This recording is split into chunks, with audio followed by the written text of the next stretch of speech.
Nish urgan sarimsoq piyozni aslo tashlab yubormang.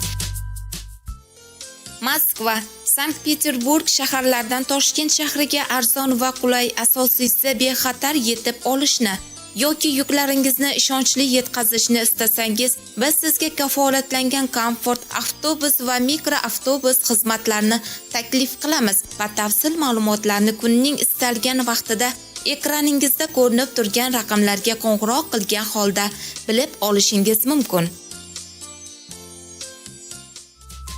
Agarda siz sarimsoqni nish urib eskirib qoldi deb tashlab yuborsangiz va yangisini xarid qilsangiz, bu bilan siz kechirib bo'lmaydigan xatoga yo'l qo'ygan bo'lasiz.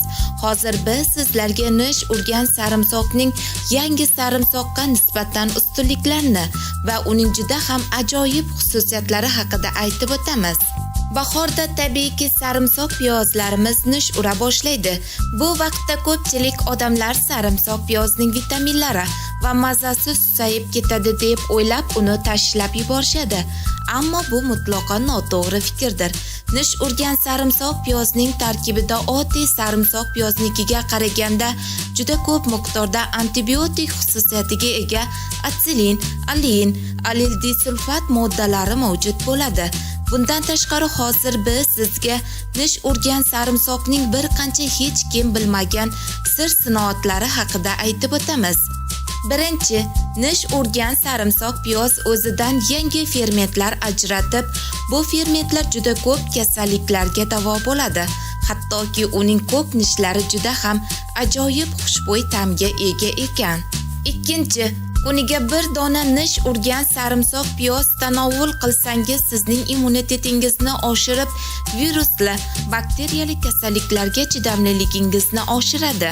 Uchinchi, yaxshi bilamizki, sarimsoqli damlamalarni ichib turish yurak-qon tomirlaringizni muntazam tozalab, qon aylanish jarayonini stabillashtirib turadi.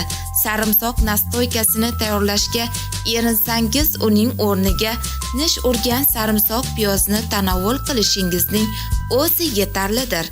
To'rtinchi, nish urgan sarimsoq yana bir mo'jizaviy tomoni shunda ekanki, uni vaqti bilan iste'mol qilib turgan insonlarda insult va infarkt kasalliklari bilan og'rish ehtimollari ancha kamayar ekan. Beshinchi, sarimsoq organizmdagi raq hujayralarining rivojlanishiga to'sqinlik qiluvchi eng asosiy vositalardan biridir. Ayniqsa nish urgan sarimsoq piyoz bu jarayonni to'xtatishda juda ham samarali ta'sir qilar ekan.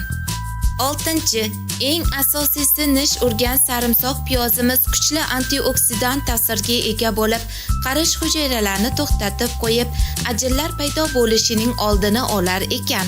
Yettinchi, mabodo ma'lumotlarimiz sizga ma'qul bo'lgan bo'lsa, bir soniya vaqtingizni ajratib like, ma'qul bo'lmagan bo'lsa, dislike tugmalarini bosib qo'ysangiz, bizni xursand qilgan bo'lar edingiz.